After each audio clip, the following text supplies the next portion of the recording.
Billionaire's arranged bride recognizes his scar. What she whispers destroys everything.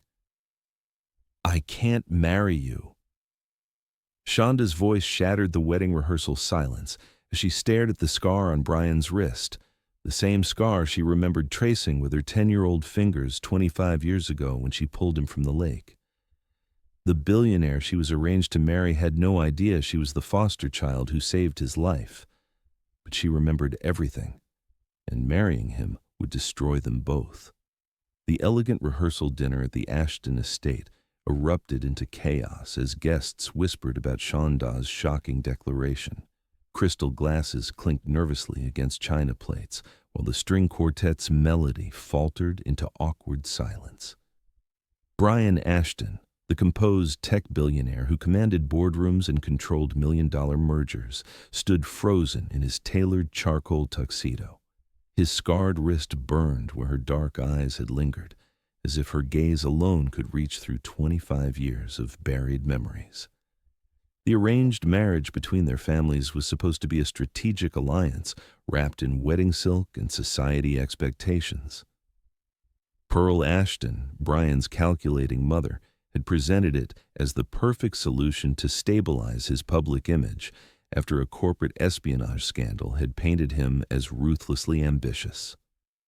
Meanwhile, Shonda's struggling nonprofit organization desperately needed the substantial funding that marrying into the Ashton fortune would provide. Clean, simple, mutually beneficial. Except nothing about the way Brian's pulse hammered when he looked at Shonda Walker felt clean or simple. She stood near the mahogany-paneled doorway like a vision that belonged in his dreams rather than his reality. Her midnight blue dress, the color of deep water under starlight, hugged curves that made his hands ache to trace their gentle slopes. Natural curls framed her face in a soft halo, and those warm brown eyes that had just destroyed his evening held depths he wanted to explore for hours. Everything about her whispered elegance and strength, from the graceful way she held her shoulders to the unconscious protective stance she adopted whenever someone raised their voice. Shonda, dear, perhaps we should discuss this privately. Pearl's voice cut through the murmurs with steel wrapped in silk. Her pale blue eyes assessed the situation with the calculating precision of a chess master contemplating her next move. Guest reactions, media implications, damage control. Brian could practically see the wheels turning behind his mother's perfectly composed expression, but Shonda shook her head, her gaze never leaving Brian's face. There's nothing to discuss. I won't be part of this arrangement.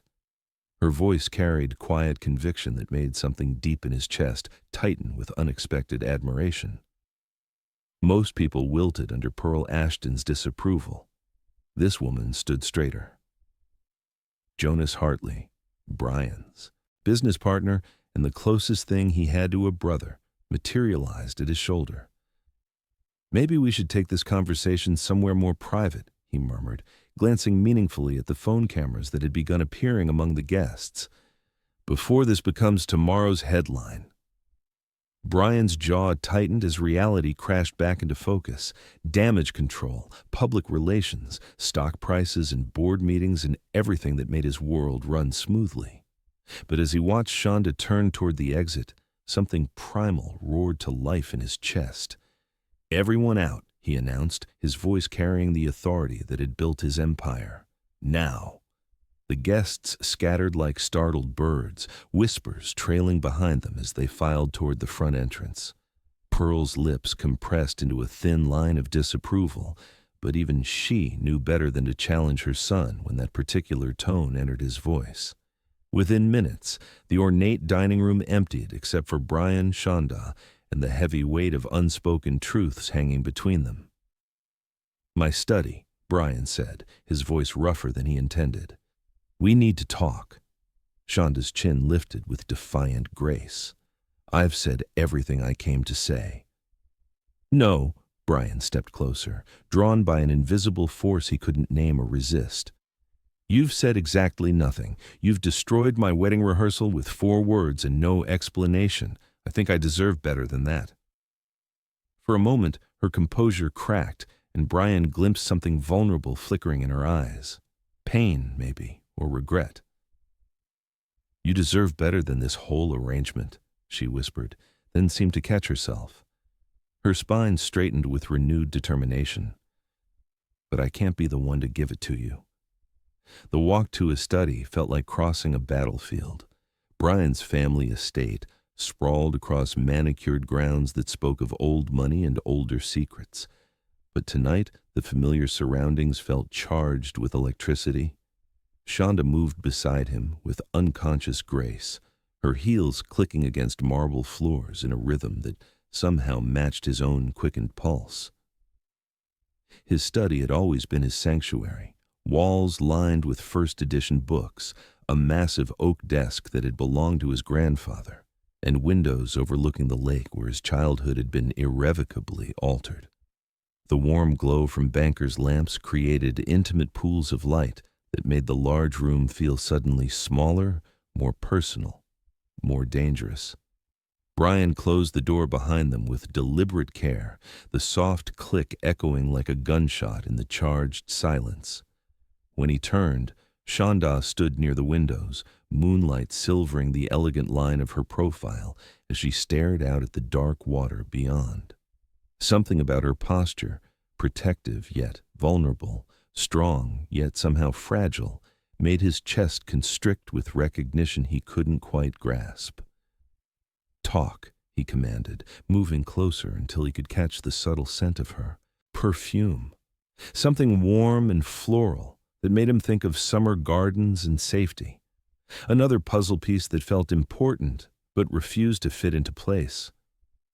Shonda turned to face him, and the movement brought them within arm's reach. This close, Brian could see the faint smattering of freckles across her nose, the way her lower lip trembled slightly before she pressed it firm. "There's nothing to explain. I simply can't marry you." Can't or won't. Brian stepped closer, driven by frustration and something deeper, more primal. "Because there's a difference, and I think we both know which one this really is." Her eyes flashed with temper, and Brian found himself hoping she'd unleash it. Anything to crack the careful control she wore like armor. Does it matter? The result is the same. It matters to me. Another step closer. Now he could see the rapid flutter of her pulse at the base of her throat, could feel the warmth radiating from her skin. 5 hours ago, you were willing to marry a man you'd never met for the sake of your organization's funding. Now you're throwing away millions of dollars and walking away from everything you need. What changed? Shonda's breath caught as her gaze dropped involuntarily to his left wrist, where the thin white scar that had puzzled plastic surgeons peeked out from beneath his French cuff. The same scar that had somehow drawn her attention across a crowded rehearsal dinner like a beacon calling her home.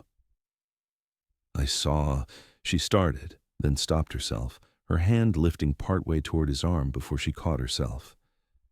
"I realized this was a mistake." But Brian had seen where her eyes went, had noticed the way her fingers moved with unconscious familiarity toward his scar. "You've touched that scar before," he said quietly, the words emerging from some instinctive part of his mind that bypassed logic entirely. Shonda went perfectly still, her face draining of color. "I don't know what you mean." "Yes, you do." Brian caught her wrist gently but firmly, his thumb finding her pulse point and discovering the rapid flutter that betrayed her carefully maintained composure. "I've had this scar since I was 10 years old. It's from an accident I barely remember. But you looked at it like you've seen it before. Like you know exactly how I got it." The question hung between them like a bridge neither wanted to cross. Shonda stared up at him with something that looked like anguish mixing with longing, her body swaying slightly toward his as if drawn by the same magnetic force that made him want to gather her close and never let go. "I've touched that scar before," she whispered, her voice so soft he had to lean closer to catch the words. The movement brought their faces within inches, and Brian found himself drowning in eyes that held secrets and sorrows and something that looked dangerously like love. His world tilted on its axis. Recognition flickered like lightning at the edges of his consciousness, flashes of memory too quick to grasp, but too powerful to ignore. Small hands holding his, a voice singing softly in the darkness, the scent of hospital antiseptic mixed with lake water, and something indefinably sweet. How? The word emerged rough and desperate. Brian's free hand rose to frame her face, his thumb tracing the curve of her cheek, as if he could read the truth written in her skin. How have you touched it before? Shonda's eyes fluttered closed at his touch, and for a moment she leaned into his palm like a woman starved for gentle contact. When she opened her eyes again, tears shimmer along her lashes like captured starlight. I can't tell you that. Can't or won't. Brian used her own words against her, his voice dropping to an intimate murmur that seemed to wrap around them both. Because I'm starting to think there's a very important difference. The space between them seemed to vibrate with unspoken truths and undeniable attraction. Brian could feel his carefully controlled world shifting, reorganizing itself around this woman who looked at him like she'd been waiting her whole life for him to remember something crucial, something that might change everything. His scar tingled under her continued stare, as if her gaze alone could unlock 25 years of buried memories. And somewhere, in the deepest part of his mind, a child's voice whispered a single word that made no sense but felt like coming home. Angel. Have you ever recognized someone who couldn't remember you? Tell me about those heart-wrenching moments in the comments. Let me know where you're watching from, and hit subscribe if you're already feeling the impossible tension between Brian and Shonda. I should go, Shonda whispered, but her body betrayed her words by pressing closer to his warmth. This is already too complicated. Complicated how? Brian's thumb continued its gentle exploration of her cheek, marveling at the silk-soft texture of her skin. We're two adults trying to figure out why looking at each other feels like remembering a dream we can't quite grasp. A shiver ran through her at his words, and Brian felt it like an earthquake in his chest. Everything about this woman called to him. The way she fit perfectly in the shelter of his body, the way her breathing synchronized with his without conscious thought, the way she looked at him like he was both her greatest joy and deepest regret. You don't understand, Shonda said, her voice thick with unshed tears. If you knew the truth about me, about why I'm really here, then tell me. Brian's voice carried a note of command that had bent boardrooms to his will, but when she flinched slightly, he gentled his tone. Whatever it is, we can face it together. The laugh that escaped her lips held no humor, only heartbreak. Together? Brian, we don't even know each other. This whole arrangement is based on business contracts and family expectations. There is no together. But even as she spoke the words, her body told a different story. Her free hand had somehow found its way to his chest, fingers spreading over his heart as if she needed to feel its steady rhythm. The gesture was so unconsciously intimate, so perfectly natural, that Brian felt another piece of the puzzle slide tantalizingly close to fitting. Maybe we don't know each other yet, he conceded, his voice dropping to barely above a whisper. But this... He covered her hand with his own, pressing it more firmly against his chest. This doesn't feel like strangers to me. Does it feel like strangers to you? Shonda's resolve wavered visibly. For a moment, Brian thought she might confess whatever truth she was guarding so carefully. Her lips parted as if to speak. Her eyes searched his face with desperate intensity, and the air between them crackled with possibilities that could reshape both their worlds. Then, the study door opened with a sharp click that shattered the intimate bubble surrounding them. Brian, darling, I think we need to discuss, Pearl Ashton's voice cut off abruptly as she took in the scene before her. Her son and his intended bride standing close enough to share breath, his hands framing her face with unmistakable tenderness, her palm pressed against his heart like she was claiming ownership. Shonda jerked away as if burned, the loss of contact hitting Brian like a physical blow. The careful mask of composure slid back over her features, but not before he caught a glimpse of raw anguish that made him want to tear down whatever walls stood between them.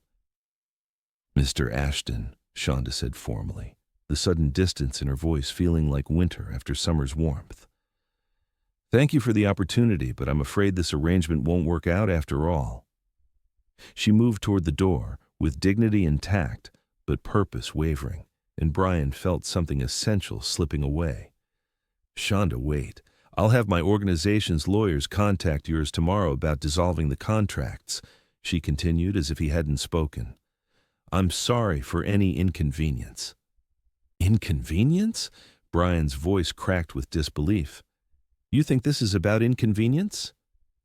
But she was already past Pearl and through the doorway, her footsteps echoing down the marble hallway like a countdown to something Brian couldn't name, but knew he wasn't ready to lose. Pearl watched her son stand frozen in the aftermath, his hand still raised as if he could call back a woman who'd just walked out of his life as mysteriously as she'd entered it. "Well," she said finally, her tone deceptively light. That was certainly dramatic. Brian turned to face his mother, and Pearl actually took a step back at the intensity blazing in his blue eyes. "What do you know about her?" "About Miss Walker?" "Only what the background checks revealed. She's been working in child services for nearly a decade, has an impeccable reputation, and her organization desperately needs our funding." Pearl's voice carried the careful neutrality she used when navigating dangerous emotional territory. "Why do you ask?" "Because she knew about my scar." Brian held up his wrist, where the thin white line seemed to pulse with renewed significance. "She looked at it like she'd seen it before, like she knew exactly how I got it."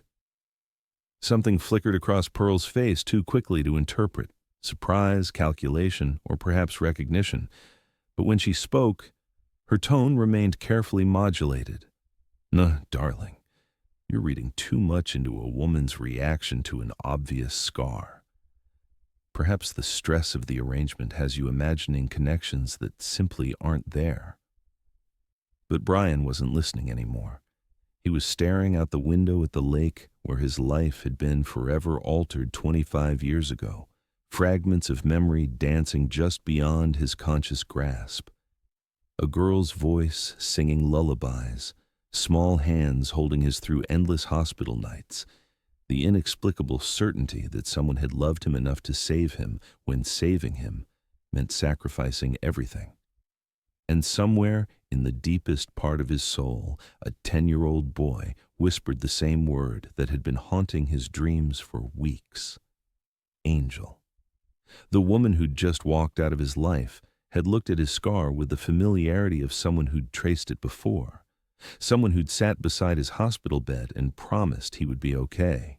Someone who'd loved him enough to stay when staying meant a losing her own chance at forever. Brian Ashton, who'd built an empire on calculated decisions and careful control, made the most impulsive choice of his adult life.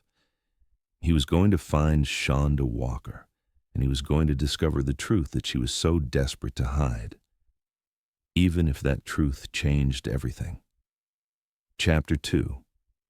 3 days later, Brian stood outside the Riverside Community Center in a part of the city where his usual tailored suits would have marked him as an outsider.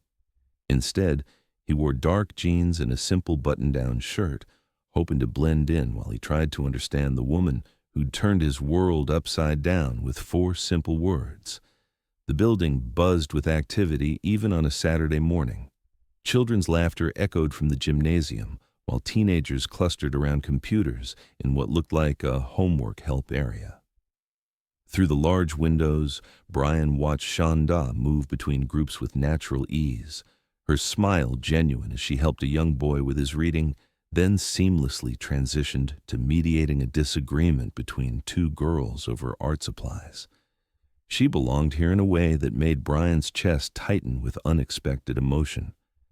This wasn't the polished socialite who'd stood in his study 3 nights ago, carefully composed despite the devastating attraction sparking between them.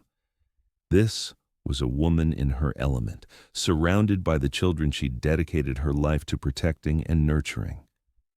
You planning to stand out there all day? Or are you going to come inside and explain why a billionaire is stalking my sister? Brian turned to find a young man about 25, watching him with suspicious dark eyes that held an unmistakable family resemblance to Shonda's. Protective stance, crossed arms, and an expression that suggested he'd be happy to escort Brian off the premises if necessary. "You must be Timmy," Brian said, extending his hand with careful respect. "I'm Brian Ashton." "I know who you are." Timmy ignored the offered handshake, his gaze never wavering from Brian's face. "Question is, what are you doing here after my sister made it crystal clear she wants nothing to do with your family's arrangement?" "I'm trying to understand why she walked away from something that could benefit thousands of children." Brian lowered his hand but didn't step back from Timmy's obvious challenge. "Her organization needs funding, and I'm offering it with no strings attached. Why would she refuse help for the kids she cares about?" Timmy studied him for a long moment, then glanced back at the building where Shonda was now leading a group of children in what looked like a reading circle. "Because some things are more important than money. And because Shonda has a habit of sacrificing her own happiness to protect people she cares about." The words hit Brian like a punch to the chest. Protect them from what? From getting hurt when the truth comes out. Timmy's expression softened slightly, though wariness remained. "Look, I don't know what game your family's playing, but Shonda has been through enough. She doesn't need some rich boy messing with her head because he's bored or curious." "This isn't a game," Brian said quietly, his voice carrying conviction that made Timmy's eyebrows rise. "Whatever happened between us the other night, it felt like remembering something important I'd forgotten. Something that matters." Timmy's laugh held bitter edges. "Remembering? That's rich. You want to know what I remember, Mr. Ashton? I remember my sister crying herself to sleep for months when she was 12 years old. I remember her refusing to talk about why she kept getting moved between foster homes. And I remember the day our grandmother finally got custody of us, when Shonda made me promise never to ask her about the boys she used to draw in her notebook." Brian's world tilted. What boy? Dark hair, blue eyes, always lying in a hospital bed with bandages on his arms. Timmy's voice dropped to barely above a whisper. She drew the same picture over and over for years. Same boy, same sad expression, same scar on his wrist. Ring any bells? The blood drained from Brian's face as fragments of memory crashed together with sudden devastating clarity. A girl with gentle hands and warm brown eyes. A voice that sang away the nightmares, small fingers tracing his scar while she promised he was going to be okay. Jesus, Brian breathed, understanding flooding through him like ice water. She's the one who saved me. Timmy nodded grimly. And now you know why she can't marry you. Because loving you once already cost her everything. Before Brian could respond, the community center's front door opened and Shonda emerged, her arms full of supplies for what looked like an outdoor activity. She froze when she saw him, color draining from her face as their eyes met across the parking lot. For a moment, neither moved. The attraction that had sparked between them in his study blazed to life again, made more intense by the truth hanging between them like a live wire. Brian could see the exact moment she decided to run, her body tensing, her grip tightening on the supplies in her arms. "Don't!" he called out, starting toward her with long strides that ate up the distance between them. "Please don't run from me again." Shonda glanced at Timmy, who shrugged apologetically. He figured it out on his own. Well, mostly. "Timmy," she said warningly, but her brother was already backing toward the building. I'll be inside if you need me to call security, Timmy said, then paused. But for what it's worth, Shonda, maybe it's time to stop running from something that was never your fault to begin with. Then he was gone, leaving Brian and Shonda alone in the parking lot with 25 years of unspoken truths stretching between them. You remember? Shonda said quietly, her voice carrying resignation mixed with something that might have been relief. Pieces, Brian admitted, stopping just close enough to catch the familiar scent of her perfume. A girl who sat beside my hospital bed. Gentle hands and a voice that made the nightmares go away. Someone who called me brave when I felt like the most scared kid in the world. Tears gathered in Shonda's eyes, but she blinked them back with stubborn determination. It's all in the past. It doesn't change anything about the present. Doesn't it?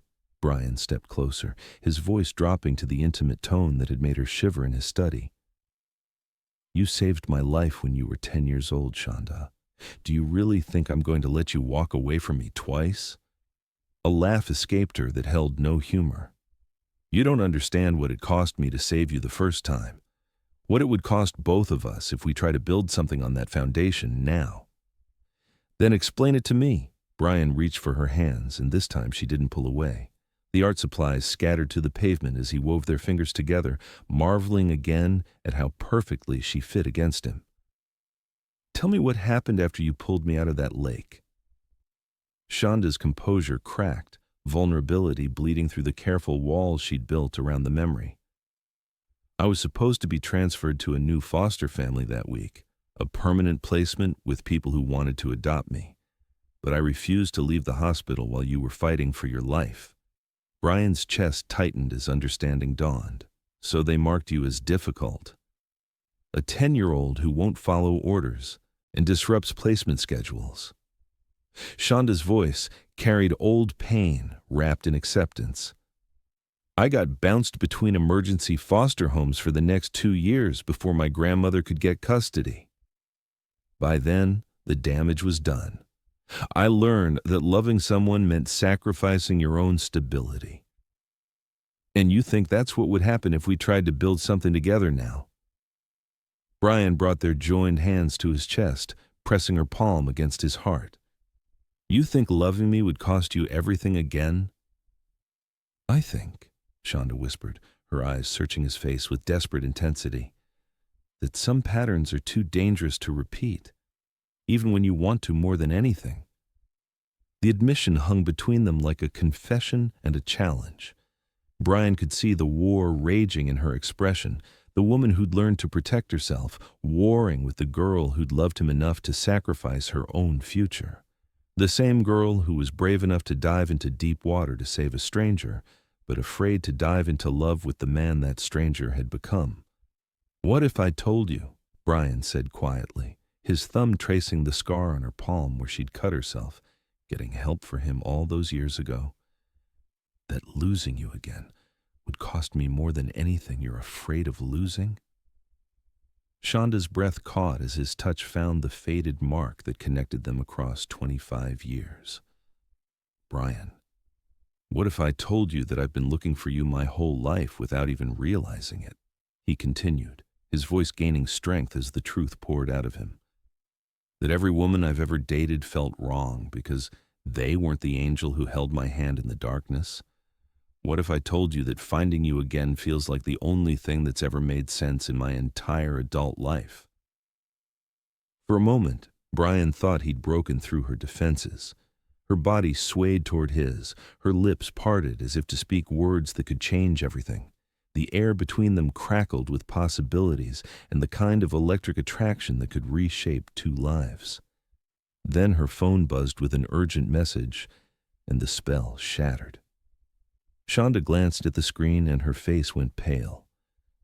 I have to go, she said, pulling away from him with obvious reluctance. There's been an emergency with one of my cases. Shonda, wait, Brian started, but she was already gathering the scattered supplies with quick, efficient movements.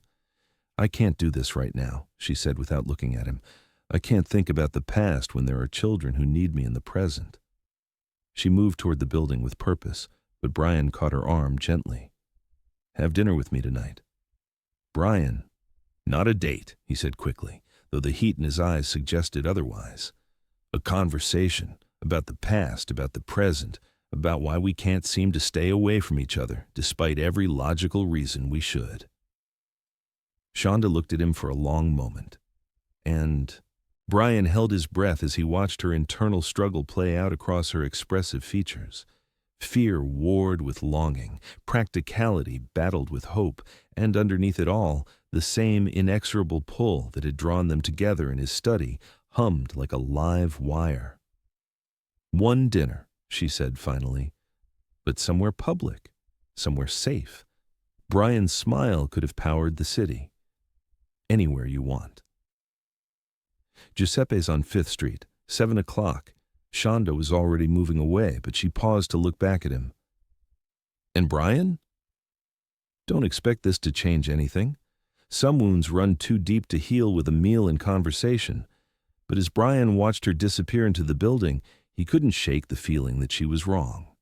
Some connections transcended time, memory, and even fear.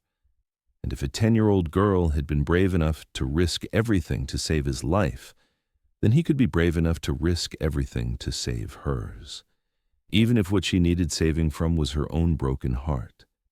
The rest of the day crawled by with agonizing slowness. Brian found himself distracted during a board meeting, his mind replaying every word of their conversation, every nuance of expression that had crossed Shonda's face when she'd finally admitted the truth about their shared past. Jonas found him in his office at 5:30, staring out the window at the city skyline without really seeing it.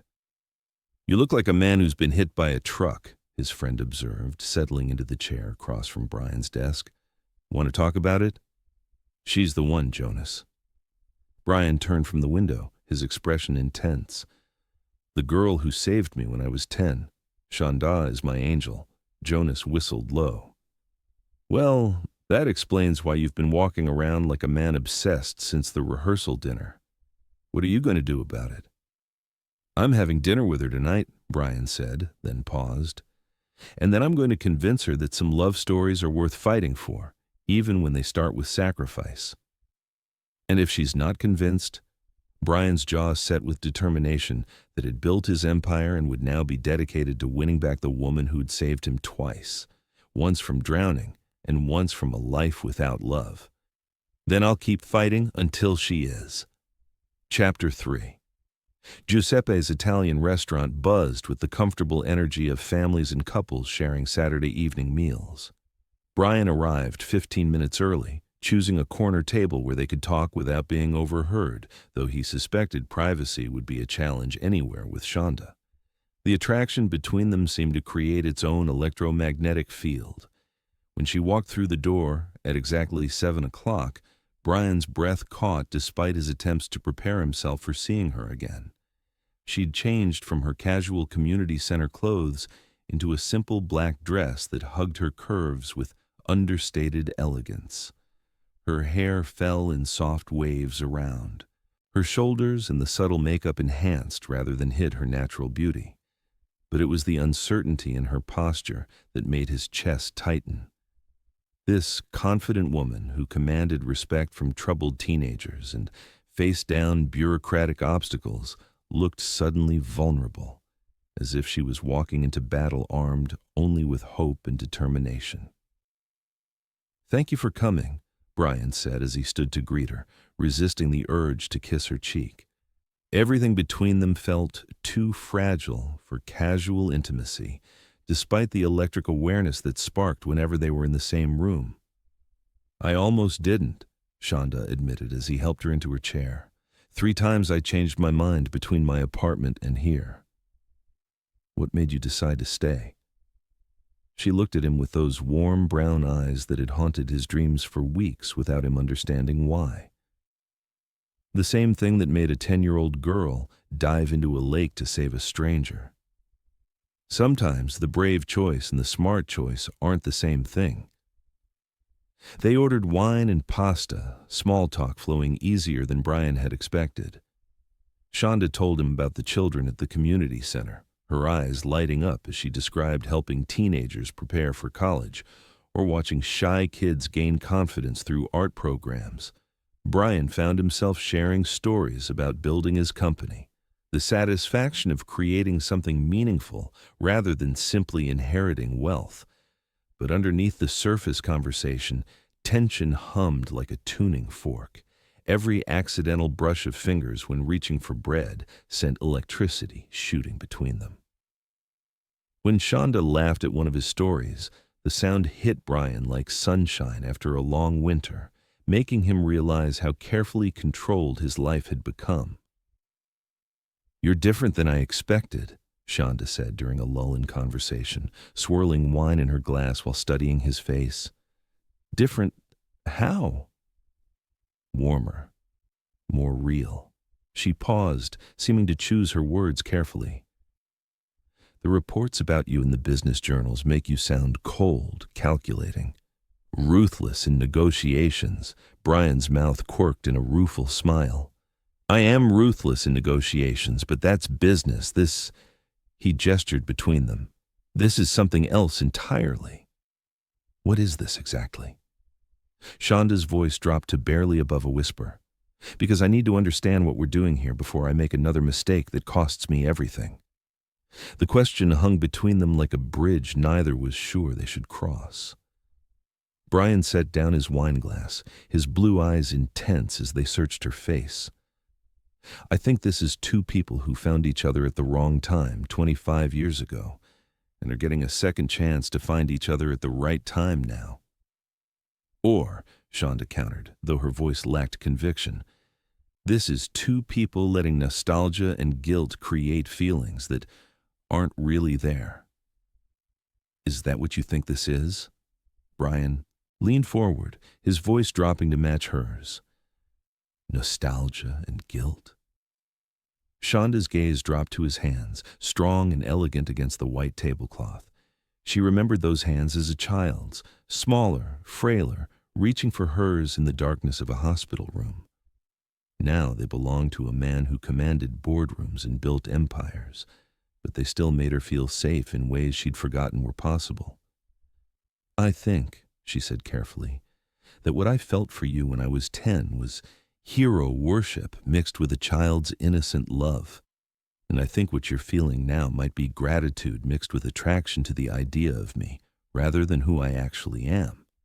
Brian was quiet for so long that Shonda finally looked up to find him studying her with an expression that made her pulse flutter dangerously. "Do you want to know what I remember about that night in the hospital?" She nodded, not trusting her voice. "I remember being terrified," Brian said quietly. "Not of dying. I was too young to really understand what that meant, but of being alone, of the darkness that seemed to press in from all sides when the nurses turned off the lights, and then you would start singing." Shonda's eyes widened. "You remember that?"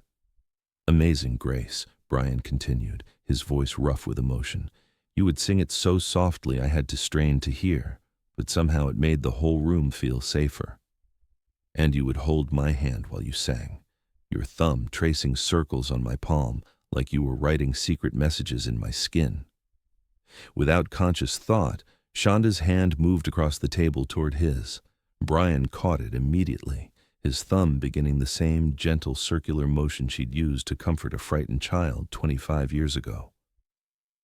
"This doesn't feel like nostalgia," he said, his eyes never leaving hers. "This feels like recognition. Like my soul knows yours even when my mind was too damaged to remember."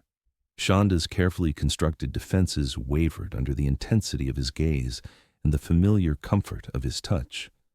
"Brian, tell me you don't feel it too," he challenged softly.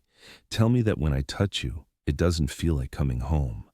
Tell me that looking into my eyes doesn't make you remember what it felt like to believe in forever." Shonda's breath caught as his words wrapped around her heart like a gentle hand. She wanted to deny it, to maintain the safe distance that had protected her for so many years, but the truth blazed in her eyes before she could stop it. "I can't," she whispered. "I can't tell you that because it would be a lie."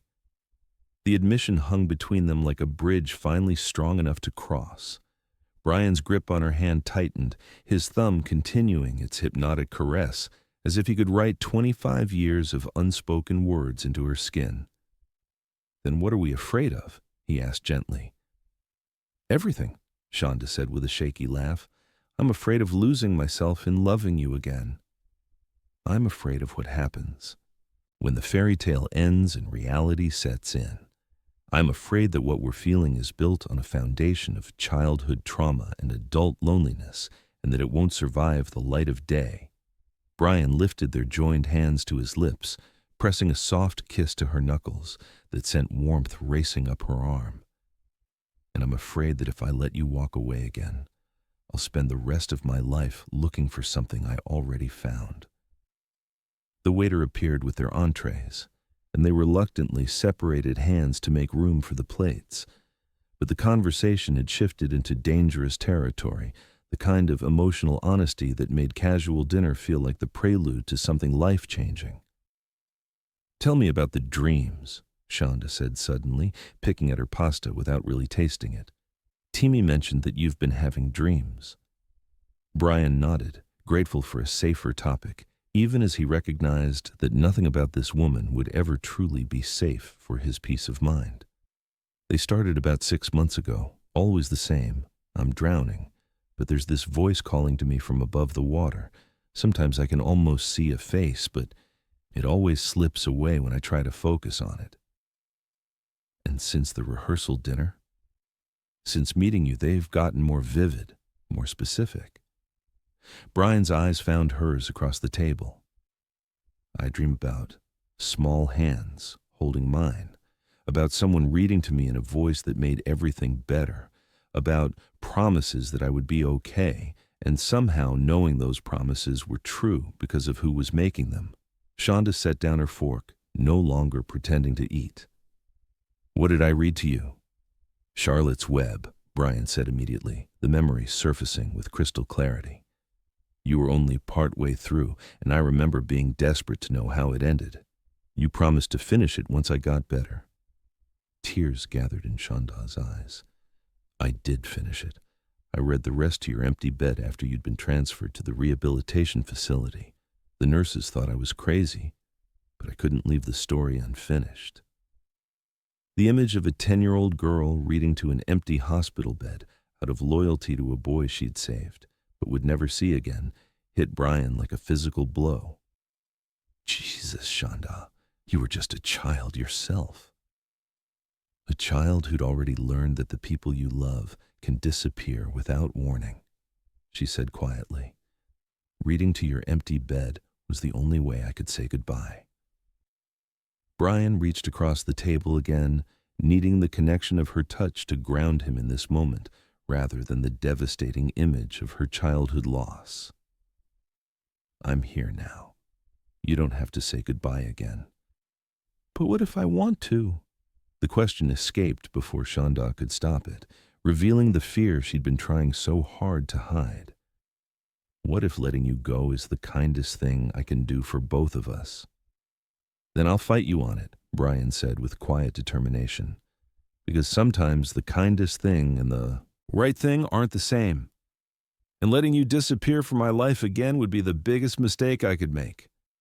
They finished dinner in charged silence, both lost in thoughts too complex for words. When Brian walked her to her car in the restaurant's parking lot, the night air felt electric with possibility and peril. "This can't be simple," Shonda said as they stopped beside her modest Honda, a stark contrast to the luxury vehicles Brian was accustomed to. "You have to know that any relationship between us would be complicated by our history, by the difference in our worlds, by the media attention alone. Since when has anything worthwhile ever been simple?" Brian stepped closer, drawn by the same magnetic force that had been pulling him toward her since the moment she'd looked at his scar with recognition. "Building my company wasn't simple. Surviving that accident wasn't simple. Finding you again after 25 years certainly wasn't simple. But that doesn't mean it isn't worth fighting for." Shonda looked up at him, moonlight catching the tears that balanced on her lashes without falling. "What if we try and it doesn't work? What if we're trying to build something on quicksand? Then we'll have tried, Brian said simply, and at least we'll know. But Shonda, what if it does work? What if we're exactly what each other has been missing all these years? For a moment she wavered. Brian could see the exact second she almost gave in, almost let herself believe that love could be stronger than fear. Her body swayed toward his, her face tilting up as if drawn by invisible strings. Then her phone rang with an emergency call from the community center, and the spell shattered like glass. "I have to go," she said, stepping back with obvious reluctance. "One of my teenagers has been arrested, and his grandmother can't afford bail." "I'll drive you," Brian offered immediately. "No." Shonda's refusal was gentle but firm. "This is my world, Brian.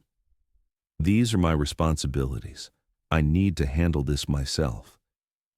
She got in her car and drove away, leaving Brian standing alone in the parking lot with the taste of almost on his lips and the certainty that he was falling in love with a woman who was terrified of being caught. But as he watched her taillights disappear into the night, Brian made a decision that would have shocked his careful, controlled business persona. He was going to court Shonda Walker with the same determined patience he'd used to build his empire, and he was going to prove to her that some love stories were strong enough to survive anything, even the fear of the people living them. The game had changed. This wasn't about an arranged marriage anymore. This was about a man who'd been saved by an angel and his determination to save her in return, even if what she needed saving from was her own broken heart. Chapter 4. Over the next 2 weeks, Brian courted Shonda with a persistence that surprised them both. Not with expensive gifts or grand gestures that would have overwhelmed her carefully guarded independence, but with quiet consistency that slowly dismantled her defenses. Fresh coffee appeared on her desk every morning, always accompanied by a single flower and a note written in Brian's distinctive handwriting. Sometimes the messages were simple, "Thinking of you," and sometimes they referenced shared memories. "Still waiting to hear how Charlotte's Web ends," or "Do you still sing Amazing Grace?" When Shonda's community center van broke down, stranding 15 children at a museum field trip, Brian appeared with a luxury coach and driver, claiming he'd happened to be in the neighborhood. When the center's computer lab needed upgrading, anonymous donations arrived with specifications that exactly matched their wish list. "You're not being subtle," Shonda told him during one of his increasingly frequent visits to the center. She'd found him in the gymnasium, shooting baskets with a group of teenagers who were clearly starstruck by the presence of an actual billionaire who didn't seem to notice or care about their second-hand clothes and rough language. "I'm not trying to be subtle," Brian replied, sinking a three-pointer that earned whoops of approval from his teenage audience. "I'm trying to be present." "There's a difference." "Is there?" Shonda watched him high-five. Marcus, a 17-year-old who'd been struggling with anger issues since his father's deployment overseas. Brian had somehow gotten the boy talking about basketball strategies and college possibilities, treating him with the same respect he'd show a potential business partner. "Presence is about showing up consistently," Brian said, moving closer to where she stood beside the bleachers.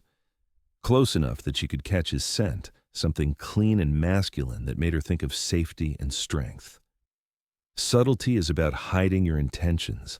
I'm not hiding anything, Shonda. I want to be part of your life." The teenagers had moved on to arguing about professional basketball statistics, giving Brian and Shonda the illusion of privacy in the echoing gymnasium. She studied his face, looking for signs of the calculated businessman she'd read about in magazine profiles. Instead, she saw genuine warmth in his eyes and sweat on his forehead from actually playing with kids who needed positive male attention more than they needed charity. "Part of my life, how?" she asked quietly. "However you'll let me," Brian answered without hesitation.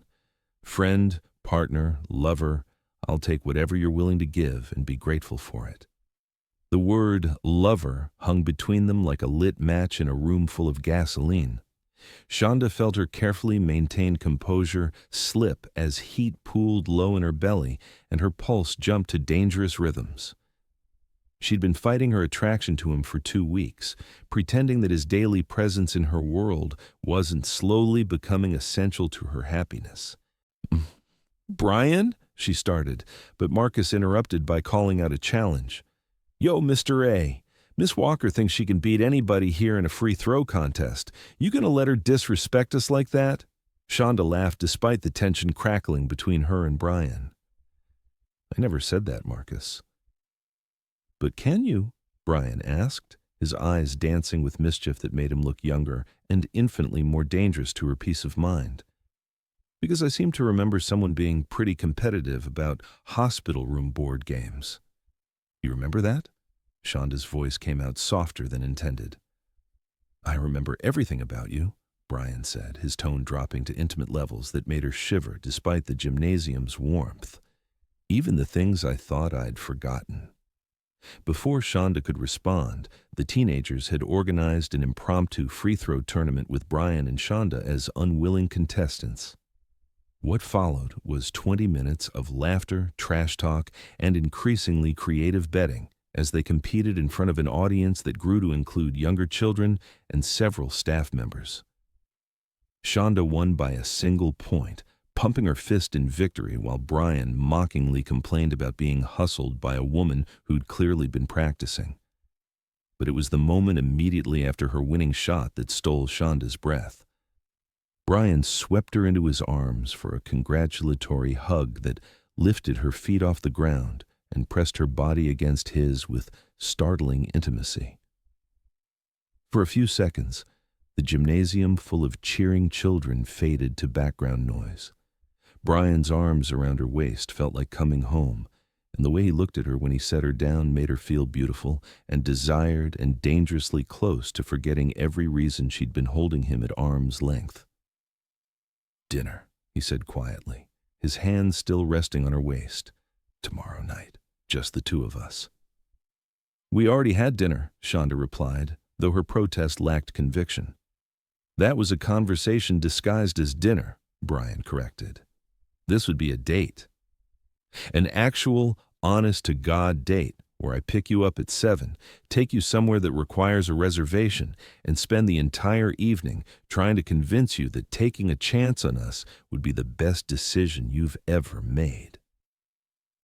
Shonda looked around the gymnasium at the children who'd been watching their interaction with undisguised fascination. Marcus was grinning like he'd just witnessed something epic, while the younger kids giggled behind their hands at the obvious romance unfolding in front of them. "These kids don't need to see their Miss Walker getting swept off her feet by some rich guy," she said, trying to inject firmness into her voice. "These kids need to see their Miss Walker being cherished by someone who recognizes how incredible she is," Brian countered. "They need to see that good people deserve good things. That love doesn't have to hurt or disappoint or end in abandonment." The words hit Shonda like arrows finding their target. She realized with sudden clarity that part of her resistance to Brian came from the children she served, kids who'd been let down by every adult they'd trusted, who'd learned to expect disappointment and betrayal. How could she model hope and resilience while being too afraid to take emotional risks herself? "One date," she heard herself saying, "but somewhere quiet, somewhere we can actually talk without an audience." Brian's smile could have powered the entire building. "Leave everything to me." He left soon after, claiming a conference call he couldn't postpone, but not before arranging a pickup basketball game for the following weekend and promising to bring Jonas along to even up the teams. Shonda watched him go with a mixture of anticipation and terror, wondering when exactly he'd become such an integral part of her daily routine. "Miss Walker." Marcus appeared at her elbow, his young face serious despite the teasing grin lurking around his mouth. "You gonna marry that dude or what?" "Marcus," Shonda started, but he cut her off with a wave. "Look, I ain't trying to get in your business, but that man looks at you like you hung the moon and stars, and you look at him like you're trying real hard not to notice how fine he is." Marcus's grin broke free despite his attempt at seriousness. "Plus, he's got game on the court and he treats us like we matter. That's husband material right there." Shonda found herself laughing despite the emotional chaos churning in her chest. "Since when are you an expert on husband material?" "Since my mom started dating again after my dad deployed," Marcus said with the casual wisdom of a teenager who'd grown up too fast. "Trust me, I can spot the good ones from the players." "Mr. A? He's good people, Miss Walker. And good people are hard to find." That evening, Shonda sat in her small apartment above a used bookstore, staring at her phone as she tried to decide whether to call Brian and cancel their date. Every logical part of her brain screamed that she was making a mistake, that getting involved with him would end in heartbreak for both of them. But her heart whispered something different. It whispered that maybe, just maybe, some love stories were strong enough to survive the fears of the people living them. Her phone rang before she could make a decision, and Mariah Walker's warm voice filled the apartment like a hug. "How you doing, baby girl?" her grandmother asked. "You sound tired." "I'm fine, Grandma," Shonda lied, settling into her favorite chair by the window. "Just a long day at the center." Mariah's tone suggested she wasn't buying the casual dismissal. "And how's that young man who's been sending flowers to your office?" Shonda should have known that Timmy would tell their grandmother about Brian's daily courtship. "He's persistent." "Good," Mariah said firmly. "A man worth having should be willing to work for what he wants. Question is, baby girl, what do you want?" The simple question cut straight to the heart of Shonda's confusion. "I don't know, Grandma. I'm scared." "Scared of what?" "That boy hurting you, or you hurting yourself by being too afraid to try?" Shonda closed her eyes, her grandmother's gentle wisdom wrapping around her like a security blanket. What if it doesn't work? What if we try to build something and it falls apart? What if I'm not enough for someone like him? "Shonda Marie Walker," Mariah said with the firm tone she'd used when Shonda was 12 and doubting her own worth. "Listen to me good. You saved that boy's life when you were 10 years old. You've spent the last 22 years saving other people's children because you've got a heart bigger than this whole state. If Brian Ashton doesn't recognize what a gift you are, then he's the fool, not you." "But Grandma—" "No buts," Mariah interrupted. "That boy has been looking for you his whole life without even knowing it. And you've been carrying love for him in your heart since you were a child. Maybe it's time to stop running from the best thing that ever happened to both of you." After they hung up, Shonda sat in the gathering darkness of her apartment, her grandmother's words echoing in her mind.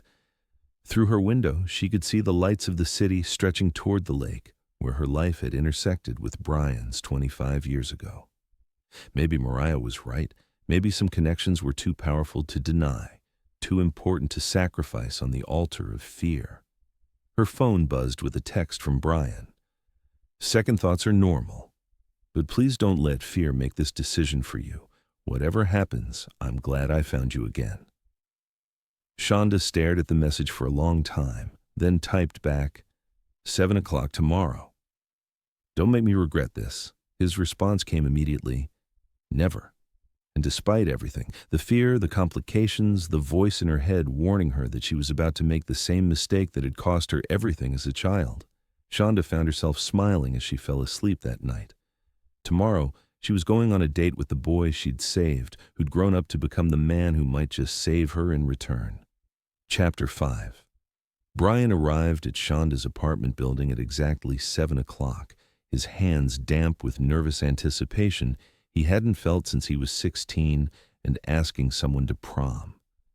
The realization that this woman could reduce him to teenage anxiety would have been amusing if his entire future happiness didn't feel like it hung in the balance. When Shonda opened her door, Brian's carefully planned greeting died in his throat. She wore a deep green dress that brought out gold flecks in her brown eyes, her hair styled in soft waves that made his fingers itch to touch. But it was the uncertainty in her posture that undid him completely. This strong, confident woman who faced down bureaucrats and troubled teenagers, looking suddenly vulnerable, as if she was walking into battle armed only with hope. "You look beautiful," he said quietly, meaning it more than any compliment he'd ever given. "Thank you." Her smile was shy, nothing like the confident social worker who'd beaten him at free throws the day before. "Where are we going?" "Somewhere I think you'll like," Brian said, offering his arm with old-fashioned courtesy that made her pulse flutter. "Trust me?" Shonda hesitated for only a moment before placing her hand in the crook of his elbow. "One evening of trust. That's all I'm promising." "One evening is all I'm asking for," Brian replied, though they both knew that was a lie.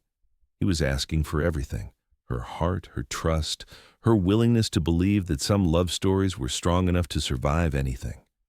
The drive took them through the city and out toward the lake, conversation flowing easier than Shonda had expected.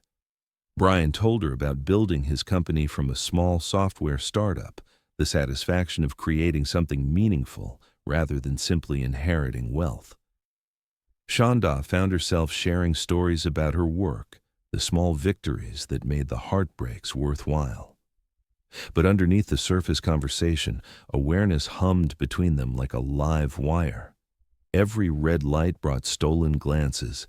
Every turn that pressed her closer to his side in the car sent electricity racing through her veins.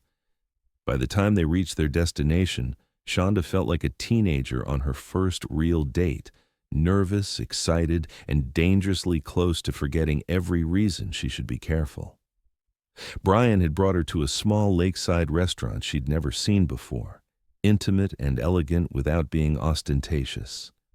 Fairy lights strung between trees created a magical atmosphere, while the gentle lapping of water against the dock provided nature's soundtrack. "How did you find this place?" Shonda asked as they were seated at a table overlooking the water. "Jonas brought me here after a particularly brutal board meeting last year," Brian admitted. "Said I needed to remember what peace felt like. I've been saving it for someone special." The admission hung between them like a gift neither was sure they should accept. Shonda looked out at the moonlight dancing on the lake's surface, remembering another night 25 years ago when water had been the setting for the most important moment of her young life. "Do you ever think about what would have happened if we'd met under different circumstances?" she asked quietly. "If there hadn't been an accident, if I hadn't been in foster care, if we'd just been normal kids who grew up in the same neighborhood?" Brian considered the question seriously, his blue eyes thoughtful in the candlelight. "I think we would have found each other eventually. Some connections are too strong to leave to chance." "You really believe that? In fate? In meant to be?" "I believe in you," Brian said simply. "I believe in the 10-year-old girl who was brave enough to dive into deep water to save a stranger. I believe in the woman who dedicated her life to protecting children because she knows what it feels like to need protecting. And I believe that finding you again isn't coincidence. It's a second chance that most people never get." Shonda's carefully maintained composure wavered under the intensity of his gaze. "What if we mess it up? What if we try to build something and end up destroying the good memories we have?" "Then we'll create new memories," Brian said, reaching across the table to cover her hand with his. "Better ones. Real ones. Memories built on who we are now, not who we were as children." His thumb traced familiar circles on her palm, the same soothing motion she'd used to comfort him in the hospital. The touch was so achingly familiar that tears pricked at Shonda's eyes before she could stop them. "You do remember," she whispered. "Everything," Brian confirmed, his voice rough with emotion. "The way you hummed under your breath when you thought I was sleeping. How you always made sure the nurses gave me the extra pudding cup from dinner. The night you stayed awake for hours because I was afraid to close my eyes and you promised me that angels were real because you'd met one. Shonda's breath caught. You told me I was your angel. You were. You are. Brian lifted their joined hands to his lips, pressing a soft kiss to her knuckles that sent warmth racing up her arm. And I've been looking for you my whole life without even realizing it. The waiter appeared with their wine, giving them a moment to compose themselves, though the charged atmosphere between them only intensified with each passing minute. When they were alone again, Brian leaned forward, his eyes never leaving hers. Dance with me, he said suddenly.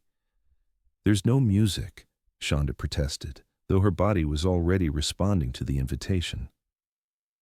There's always music when I'm with you, Brian said, standing and extending his hand. I hear it every time you laugh. Against her better judgment, Shonda let him lead her to a small clearing between the tables, where other couples swayed to the restaurant's soft background music. Brian's arms came around her waist with reverent care, while her hands settled on his shoulders as if they'd been dancing together for years. They moved together in perfect rhythm, bodies fitting like puzzle pieces that had finally found their match. Shonda could feel the steady beat of Brian's heart against her chest, could catch the subtle scent of his cologne mixed with something uniquely him that made her want to burrow closer. This is dangerous, she murmured against his shoulder. Why? Brian's voice was barely above a whisper, his breath warm against her hair. Because it feels too good, too right, like I could get used to this and then be lost when it ends. Brian pulled back just enough to look into her eyes, his expression intense, with sincerity that took her breath away. What if it doesn't have to end? What if this is just the beginning? For a moment, Shonda let herself imagine it. Nights like this, conversations that lasted until dawn, waking up in Brian's arms with the certainty that she was exactly where she belonged. The possibility bloomed in her chest like warmth, spreading through her veins, making her feel brave and terrified in equal measure. I don't know how to do this, she admitted. I've spent so many years protecting myself that I've forgotten how to be vulnerable with someone. Then let me show you, Brian said, his hands framing her face with gentle reverence. Let me prove that not everyone who loves you will disappear. The word love hung between them like a declaration and a promise. Shonda searched his face, looking for signs of uncertainty or casual attraction disguised as deeper feeling. Instead, she saw a man who looked at her like she was both his salvation and his greatest treasure. Brian, she started, but he silenced her with a kiss that was soft and sure and full of 25 years of patient waiting. The world disappeared around them. The restaurant, the other diners, the gentle sounds of the lake. Everything faded to background as Brian's lips moved against hers with careful intensity. His kiss tasted like coming home and starting over, and every dream she'd been afraid to acknowledge.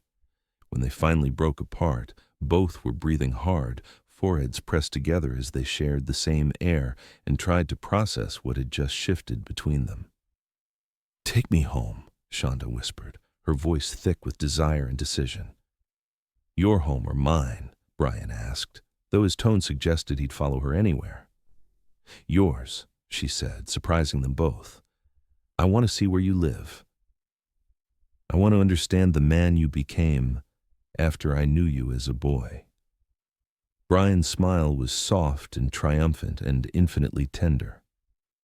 Are you sure? Instead of answering with words, Shonda rose on her toes to kiss him again, pouring 25 years of carefully guarded feelings into the connection between them. When they broke apart this time, there was no question about what would happen next. They were going to stop running from the best thing that had ever happened to either of them. The drive to Brian's penthouse apartment passed in charged silence, their hands linked across the center console like teenagers afraid to let go. Every red light became an excuse for stolen glances. Every turn that pressed Shonda closer to his side sent heat pooling low in her belly. Brian's building overlooked the lake where their lives had first intersected, floor-to-ceiling windows offering a view that took Shanda's breath away. But it was the way he looked at her in the moonlight streaming through those windows that made her forget to breathe entirely. "Last chance to change your mind," Brian said quietly, his hands resting on her waist with careful restraint. "I don't want to change my mind," Shonda replied, her voice steady despite the butterflies rioting in her stomach. "I want to stop being afraid of wanting something good." Brian's kiss this time was deeper, more urgent, flavored with the desperate relief of two people who had finally stopped running from fate. Shonda melted against him, her hands tangling in his hair as 25 years of careful distance finally collapsed under the weight of undeniable connection. When he lifted her in his arms and carried her toward his bedroom, Shonda felt like she was diving into deep water again, but this time, instead of saving someone else, she was saving herself. How do you think Brian would react if he discovered the truth about Shonda's identity? Would love conquer the feeling of betrayal, or would the deception be too much to overcome? Share your thoughts below, and don't forget to subscribe for tomorrow's continuation of this emotional journey. Chapter 6. Brian's bedroom was a study in understated elegance, warm woods and soft grays creating an atmosphere that felt both masculine and welcoming. But Shonda barely noticed the decor as he set her gently on her feet beside his king-sized bed, moonlight from the lake view painting everything in silver and shadow. "Are you sure about this?" Brian asked one more time, his hands resting on her shoulders with reverent care.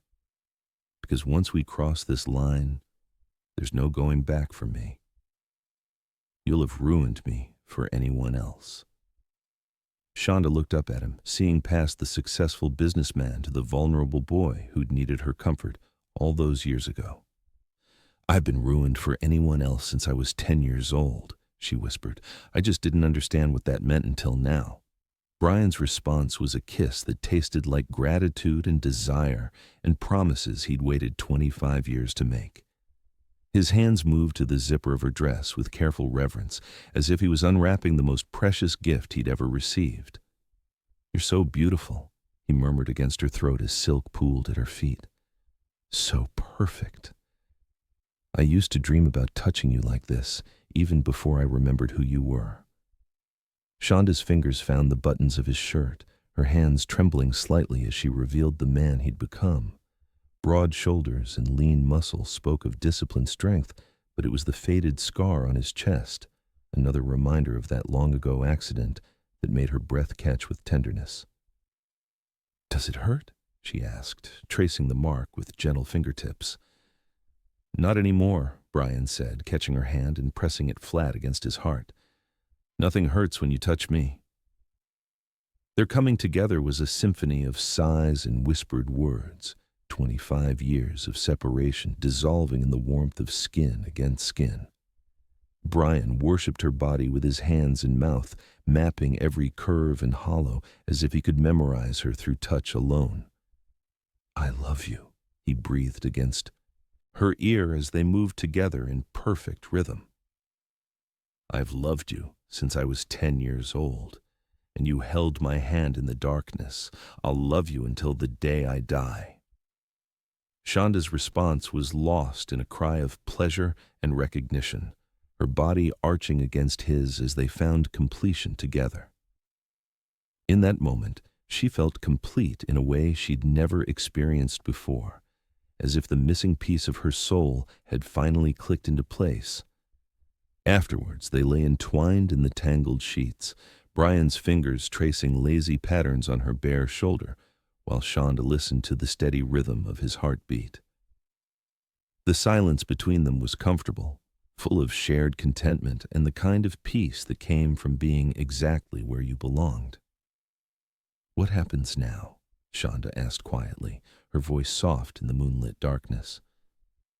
"Now," Brian said, pressing a kiss to the top of her head, "we stop being afraid of happiness. We give ourselves permission to have what we've both been wanting since we were children. And if it doesn't work out, if we're too different, too complicated, Brian was quiet for so long that Shonda thought he might have fallen asleep. When he finally spoke, his voice was thick with emotion. "Do you remember what you told me that last night in the hospital?" Shonda's throat tightened. "I told you a lot of things. You told me that some things were worth fighting for, even when the fight seemed impossible. You said that brave people don't give up on what matters, even when they're scared." Brian's arms tightened around her. "You taught me that when I was 10 years old, and I'm going to spend the rest of my life proving to you that you were right."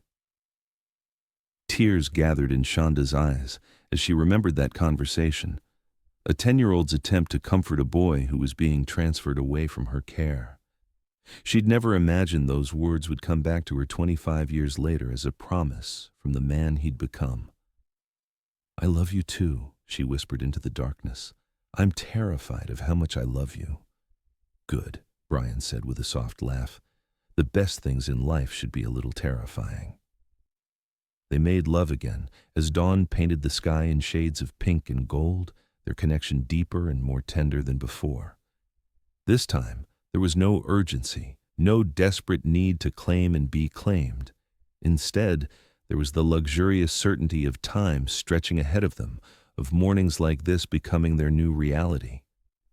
When Shonda woke alone hours later, sunlight streaming through the windows and the scent of coffee drifting from the kitchen, she experienced a moment of panic.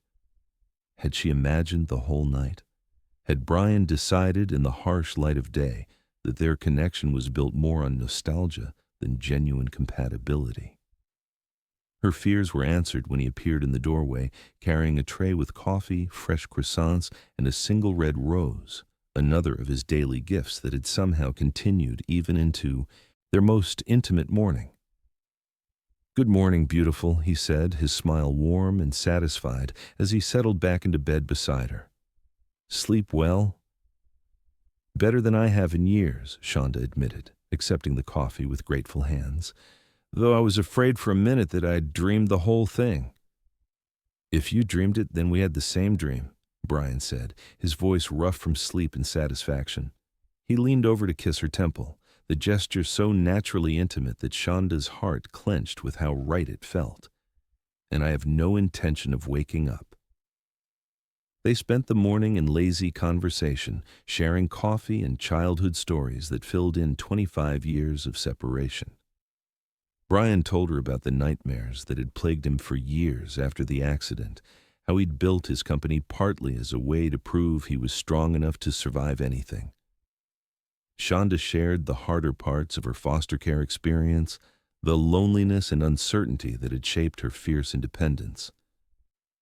"I used to wonder what happened to you," Brian admitted, his fingers playing with her hair as she curled against his side. "For years, I would look for you in crowds, convinced I'd recognize you if I saw you again. But I was looking for a 10-year-old girl, not the incredible woman you became." "I followed your career in the business journals," Shonda confessed, feeling heat rise in her cheeks. "After I found out your last name from the hospital records, I told myself it was just curiosity, but really, I think I was checking to make sure you were okay." Brian went very still. "You knew who I was before the arranged marriage?" The question hung between them like a landmine waiting to explode. Shonda felt her carefully constructed world begin to tilt as she realized what she'd just revealed.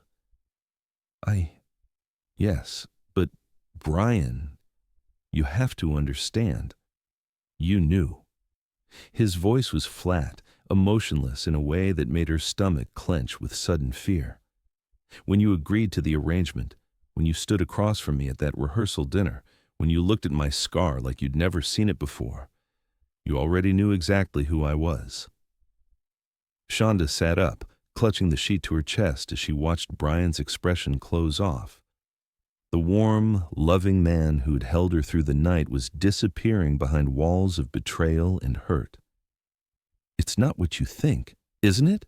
Brian's laugh held no humor as he got out of bed, reaching for his clothes with sharp, angry movements. "Let me guess. You and your organization needed funding, And what better way to secure it than to manipulate the emotions of the man whose life you saved? Play the mysterious stranger, let me fall for you, and then reveal the connection once you had me hooked? No, Shonda scrambled out of bed, wrapping the sheet around herself as she followed him. Brian, please, let me explain. I never wanted to deceive you, but you did deceive me. Brian turned to face her, his blue eyes blazing with pain and anger. Every conversation we've had, every moment we've shared, it's all been based on a lie. You've been playing a role, manipulating my emotions, using my gratitude and confusion to get what you needed. That's not true, Shonda said desperately, tears streaming down her face. Everything I felt, everything between us, it was real. More real than anything I've ever experienced. Was it? Brian's voice dropped to a dangerous whisper. Or was it just a very good performance from someone who knows exactly which emotional buttons to push? The accusation hit Shonda like a physical blow. She stared at him, seeing the boy she'd comforted transform into a stranger, whose eyes held nothing but suspicion and hurt. How can you say that? After last night, after everything we shared, how can you think I was acting? Because I don't know what's real anymore, Brian said, his voice cracking with the weight of his disillusionment. I thought what we had was special, unique, meant to be, but it turns out I was just being played by an expert who knew exactly how to make me fall in love with her. I wasn't playing you, Shonda sobbed. I was terrified of this exact reaction. That's why I couldn't tell you the truth, because I knew you'd think the worst of me. And why shouldn't I? Brian demanded. You've lied to me from the moment we met. How am I supposed to trust anything you say now? The fight that followed was brutal in its honesty. 25 years of buried pain and present betrayal colliding in devastating waves. Brian's sense of betrayal warred with his love for her, while Shonda desperately tried to make him understand that her feelings had never been fabricated. I loved you when I was 10 years old, she cried, her voice breaking. I loved you every day for 25 years, wondering if you were okay, if you remembered me.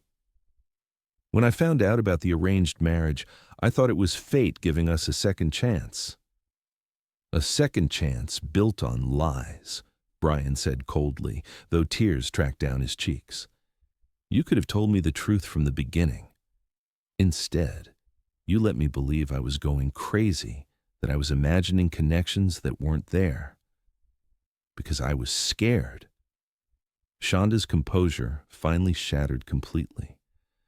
I was scared that if you knew who I was, you'd feel obligated to care about me out of gratitude instead of choosing to love me for who I am now. I was scared that the truth would ruin any chance we had at something real. Well, congratulations, Brian said with bitter satisfaction. Your deception accomplished exactly what you were trying to avoid. He moved toward the door, and Shonda felt her world cracking apart. Where are you going?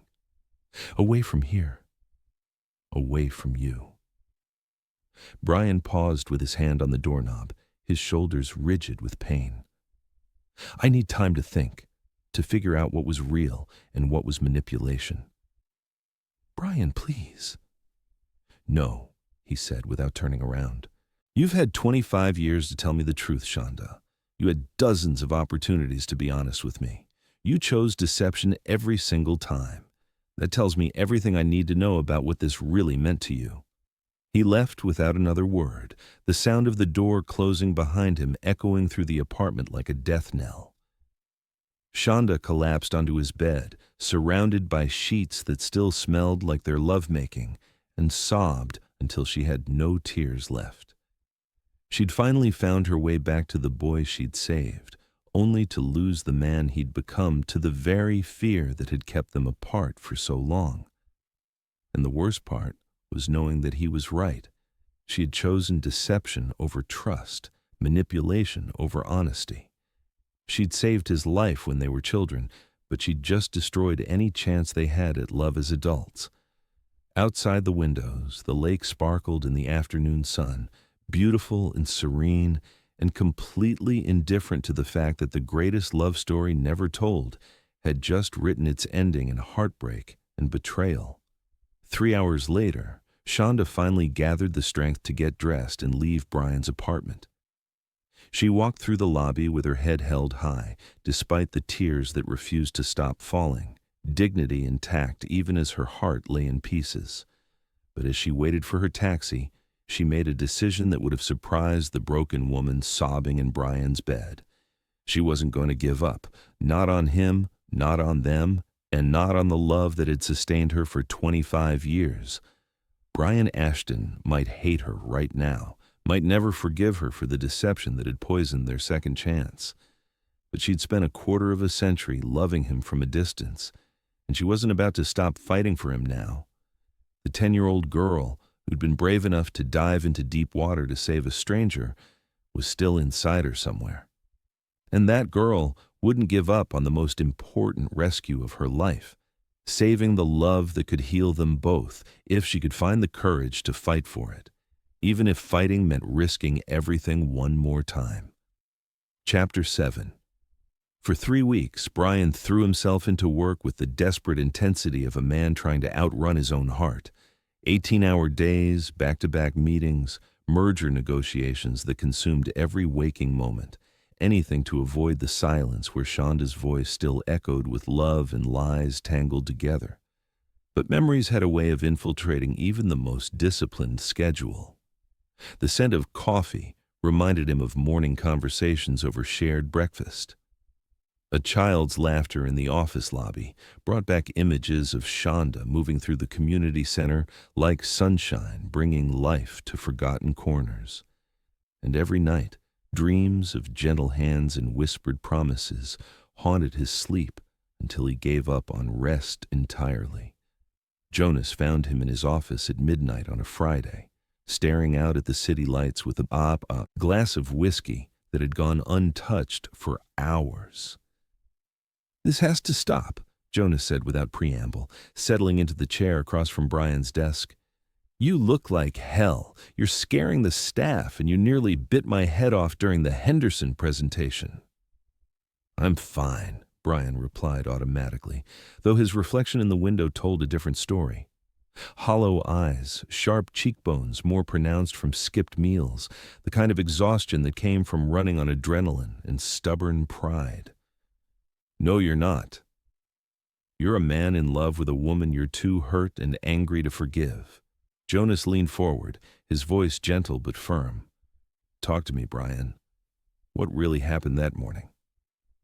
For a moment, Brian considered deflecting with work talk or claims of being too busy for personal conversations, but the weight of carrying his pain alone had become unbearable. "She lied to me, Jonas. About everything. She knew who I was from the beginning, knew about the accident, knew I was the boy she saved, and she let me fall in love with her while pretending to be a stranger." "Okay," Jonas said carefully. "And why do you think she did that?" Brian's laugh held bitter edges. "Isn't it obvious? Her organization needed funding. I was a wealthy mark with emotional baggage she knew how to exploit. Play the mysterious woman who felt familiar, let me discover the connection myself, and then cash in on my gratitude." "That's one interpretation," Jonas agreed. "What's another?" The question caught Brian off guard. "What do you mean?" "I mean you're one of the smartest men I know, but you're thinking like a hurt child instead of the strategic genius who built this company." Jonas's tone remained gentle but challenging. "You've spent 3 weeks assuming the worst possible motives. What if you're wrong?" Brian turned from the window to face his friend, irritation flickering in his tired eyes. "She admitted she'd been following my career for years. She agreed to an arranged marriage knowing exactly who I was. How is that not calculating?" "Maybe," Jonas said slowly. "It's a woman who's been carrying love for 25 years, too afraid to approach you directly because she didn't think she was worthy of the man you'd become. Maybe it's someone who thought an arranged marriage would give her a chance to see if the connection she'd never forgotten was real." The words hit Brian like arrows finding their target. For 3 weeks, he'd been replaying their conversations, looking for signs of manipulation he might have missed. But now, Jonas's alternative interpretation forced him to consider moments he'd dismissed. The genuine tears in Shanda's eyes when she'd tried to explain, the raw vulnerability in her voice when she'd confessed her fears. "She still lied to me," Brian said, but his voice lacked the conviction it had carried moments before. "Yes, she did. And it was wrong, and it hurt you, and you have every right to be angry about it." Jonas paused, letting that acknowledgement settle between them. "But Brian, think about what you're throwing away because of that lie. Are you really going to let hurt pride cost you the only woman you've ever loved?" Before Brian could answer, his phone buzzed with a text from an unknown number. His heart hammered as he opened it, hoping against logic that it might be from Shanda. Instead, he found a message that made his blood run cold. "Mr. Ashton, this is Iris Gonzalez, Shanda's friend. She's in the hospital, room 314 at General. She keeps asking for you." Brian was out of his chair and grabbing his keys before Jonas could ask what was wrong. The drive to the hospital passed in a blur of worst-case scenarios and self-recrimination. If something happened to Shanda while he'd been nursing his wounded pride, if he lost her before he could apologize for his cruel words. He found Iris pacing in the hospital waiting room, her face drawn with worry. She looked up as he approached, relief and anger warring in her expression. "What happened?" Brian demanded without preamble. "Is she okay?" "Physically. She'll be fine. Exhaustion, dehydration, stress-induced panic attacks." Iris's voice carried the sharp edge of protective fury. "Emotionally? She's been destroying herself for 3 weeks, working 20-hour days, barely eating, throwing herself into cases like she could fix every broken child in the city." Brian's chest tightened with guilt. "Can I see her?" "I don't know if you should," Iris said bluntly. "That woman has been in love with you since she was 10 years old. And yes, she made mistakes in how she handled finding you again. But she spent the last 3 weeks hating herself for hurting you, convinced she's ruined the only chance at happiness she'll ever have." "Iris, no, let me finish." The smaller woman stepped closer, her voice dropping to a fierce whisper. "Shanda told me what you said to her that morning, about manipulation and performance and using your emotions. Do you have any idea what those words did to someone who's spent her entire life believing she's not worthy of love?" Brian felt sick. In his hurt and anger, he'd lashed out with the precision of someone who knew exactly which words would cause the most damage. "I was angry. I said things I didn't mean. Maybe. Or maybe you meant them in that moment, which is almost worse." Iris studied his face, seeming to weigh his sincerity. "She's awake but sedated. The doctor says she needs rest and stress reduction, which means this conversation needs to wait until she's stronger." "I just want to see her," Brian said quietly. "I need to know she's okay." After a long moment, Iris nodded toward the elevator. "Room 314. But Brian, if you're not here to fight for her, if you're just here because you feel guilty, then turn around and leave now. She can't take any more half measures or mixed signals." The walk to Shanda's room felt like the longest of Brian's life. Through the small window in her door, he could see her sleeping form, looking smaller and more fragile than he'd ever seen her. Dark circles shadowed her eyes, and her face held the gaunt exhaustion of someone who'd been running on willpower alone. A wave of self-loathing crashed over him as he realized what his anger and silence had cost them both. While he had been nursing his hurt pride, the woman he loved had been slowly destroying herself with guilt and heartbreak. Brian slipped into the room quietly, settling into the chair beside her bed with careful movements that wouldn't disturb her rest. In sleep, Shanda looked younger, more like the brave little girl who'd risked everything to save a stranger. Her hand lay pale against the white hospital blanket, and Brian found himself reaching for it before he could think better of the impulse. The moment their skin touched, Shonda's eyes fluttered open, focusing on his face with confused hope. "Brian," her voice was hoarse from exhaustion and tears. "Are you real or am I dreaming again?" "I'm real," he said quietly, his thumb finding the familiar scar on her palm and tracing it with gentle reverence. "I'm here." Shonda tried to sit up, but Brian placed a gentle hand on her shoulder to keep her still. "Don't try to move yet. Iris says you need rest." "I'm sorry," Shonda whispered, tears already gathering in her eyes. "I'm so sorry for lying to you, for hurting you. I never meant—" "Shh," Brian interrupted softly. "You don't need to apologize right now. Just rest." "But I do need to apologize," Shonda insisted, her voice gaining strength despite her obvious exhaustion. "I need you to understand that nothing about my feelings was false. Yes, I knew who you were, and yes, I should have told you the truth from the beginning. But Brian, everything else, every moment between us, every word of love I spoke, that was real." Brian studied her face, seeing past the exhaustion to the raw honesty shining in her eyes. This wasn't the calculated manipulation he'd convinced himself of during 3 weeks of anger. This was a woman laying her heart bare, risking everything for the chance to make him understand. "I know," he said quietly, the admission surprising them both. "I think I've known all along, but I was too hurt to admit it." Shonda's breath caught. You believe me?" "I believe that a 10-year-old girl saved my life, and that the woman she became saved my heart." Brian lifted their joined hands to his lips, pressing a soft kiss to her knuckles. "I believe that love doesn't always come in neat packages with perfect timing and flawless communication, and I believe that we've both been too afraid of getting hurt to fight for what we really want." Fresh tears tracked down Shonda's cheeks, but for the first time in weeks, they carried hope instead of despair. "What do we want, Brian?"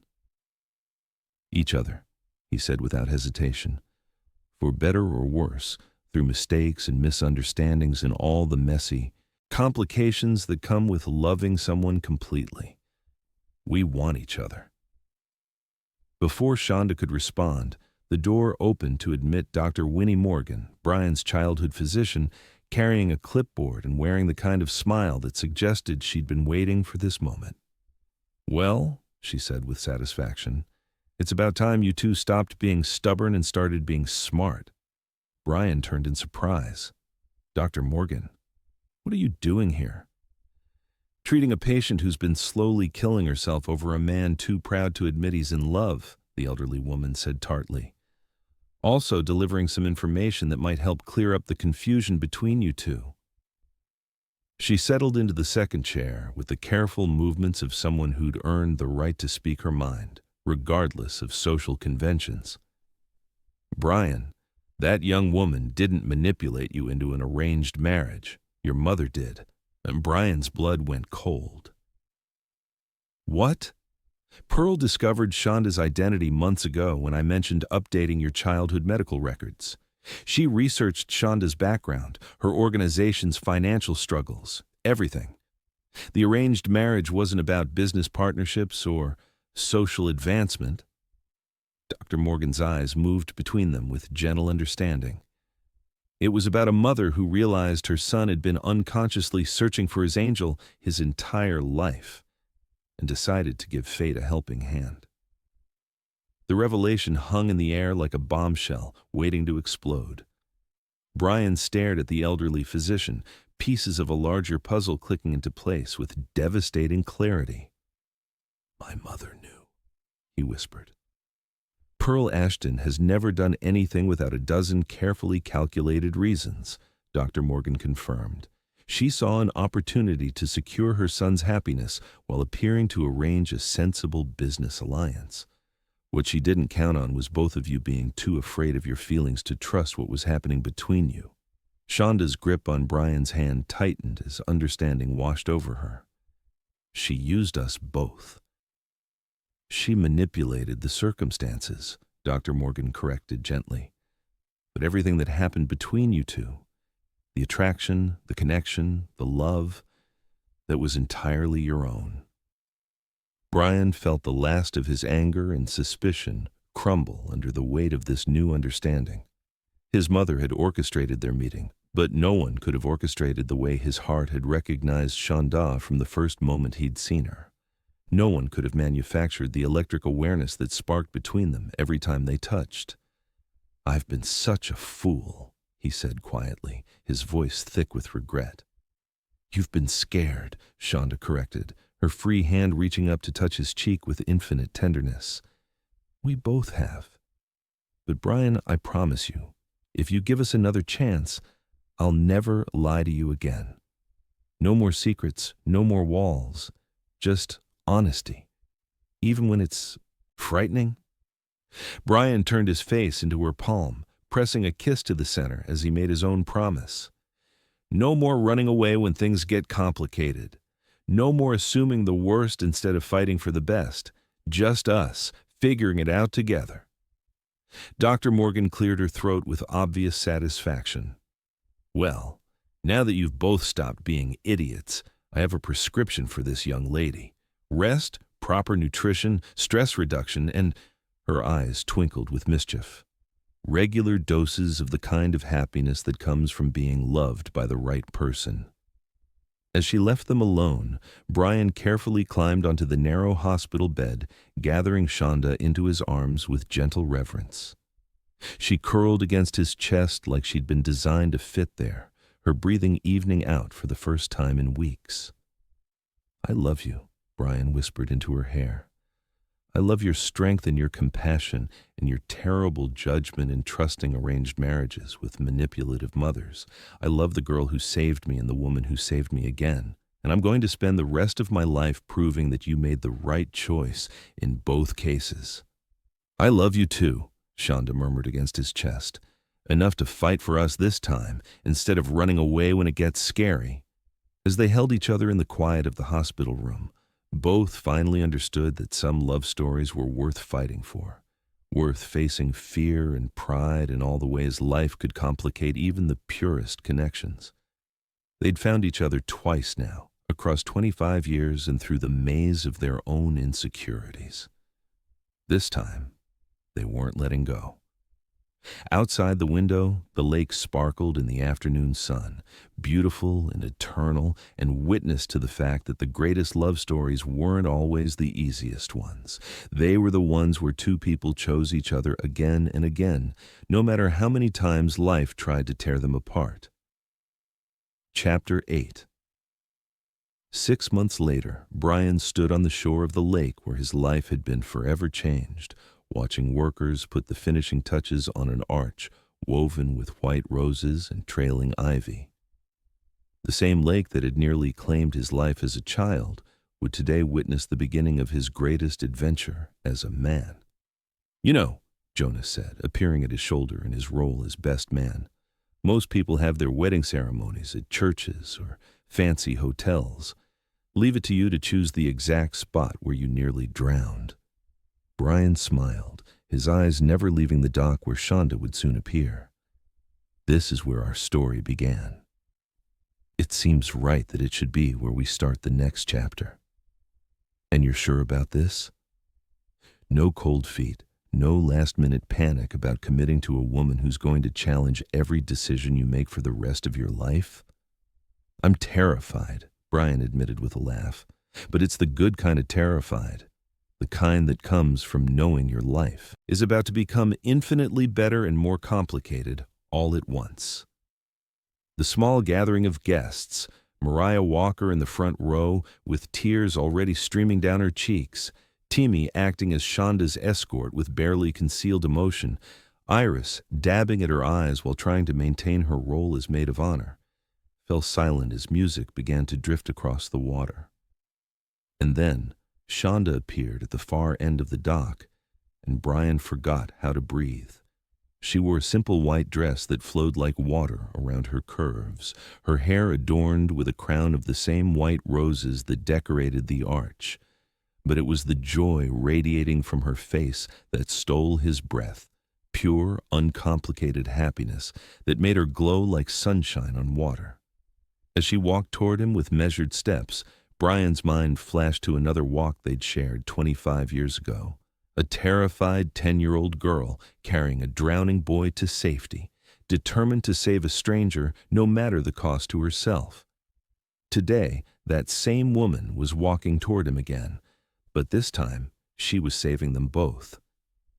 "You're beautiful," he whispered when she reached him, taking her hands in his with the same reverence he'd felt that night in his apartment.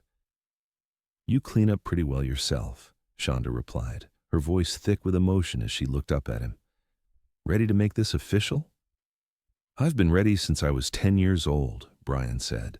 "I just didn't know it yet."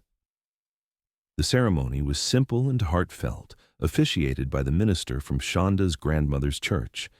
They'd written their own vows, promises that reflected the unique journey that had brought them together. "Shonda," Brian said when it was his turn to speak, his voice carrying across the water to reach every corner of the small gathering. 25 years ago, you saved my life without knowing who I was or whether I deserved saving. You taught me that courage looks like a small girl diving into deep water for a stranger. Today, I promise to spend the rest of my life being worthy of that courage. I promise to love you in the light and in the darkness, through every storm and every calm. I promise to never again assume the worst when I could choose to believe the best.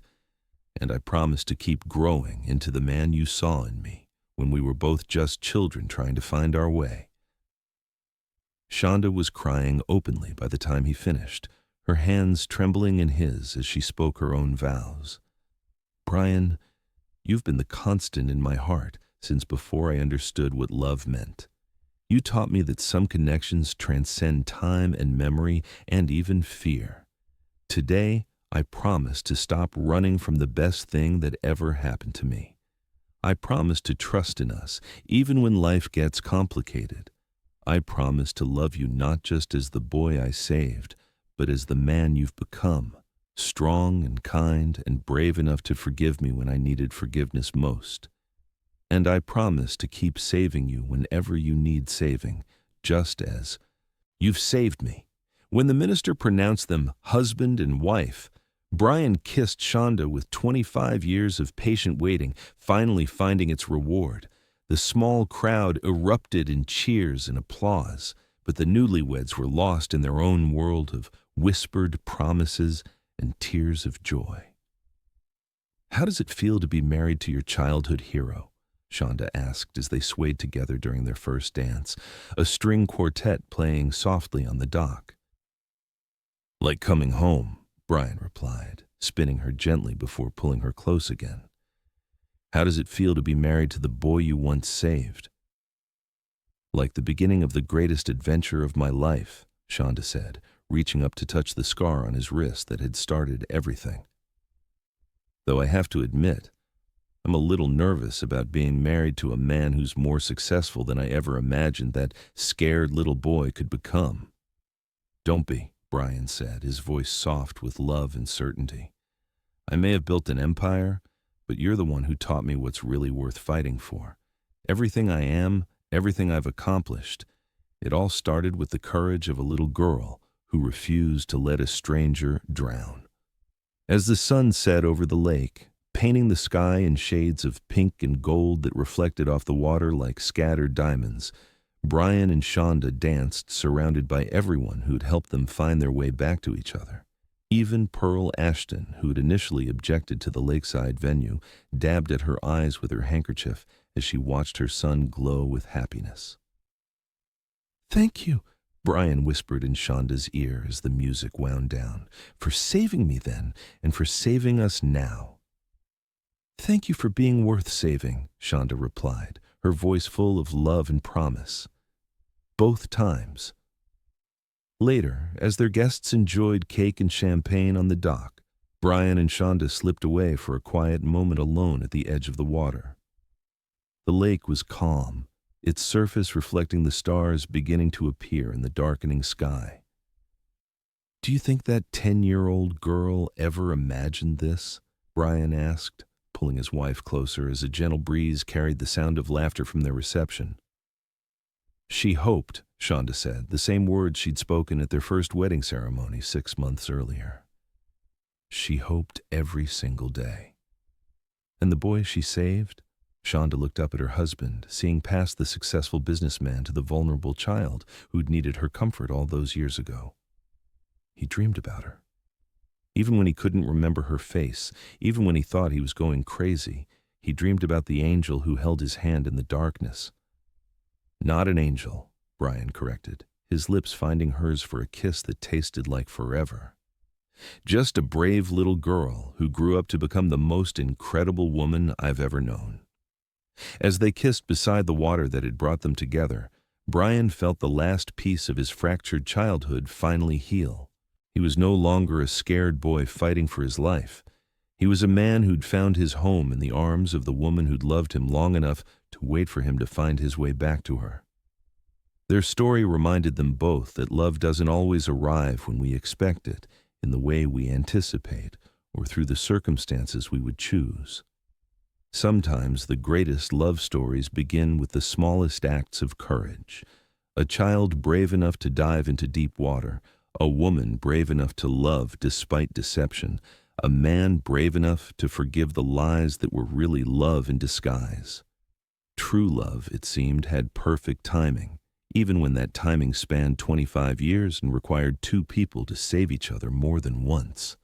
As they walked back toward their reception, hand in hand under the stars, both Brian and Shonda understood that some connections were strong enough to survive anything. Childhood trauma, adult fears, misunderstandings, and all the ways life could complicate even the purest love. They'd found each other across 25 years, through the maze of their own insecurities and the manipulations of well-meaning family members. They'd lost each other to pride and fear, then found each other again through honesty and forgiveness. This time, they were holding on forever. The lake sparkled behind them, eternal and beautiful, and witness to the truth that the greatest love stories weren't always the easiest ones. They were the ones where two people chose each other again and again, no matter how many times life tried to tear them apart. And in the distance, the sound of celebration carried across the water, marking the beginning of a love story that had taken 25 years to write, but would last for all the years to come. Have you ever had a connection with someone that felt like destiny? Do you believe some people are meant to find their way back to each other no matter what? Share your own stories of unexpected reunions and second chances in the comments below. Don't forget to subscribe for tomorrow's new tale of love, and remember, sometimes the greatest love stories are the ones that take a lifetime to unfold. Until tomorrow, keep believing in the power of love to find a way.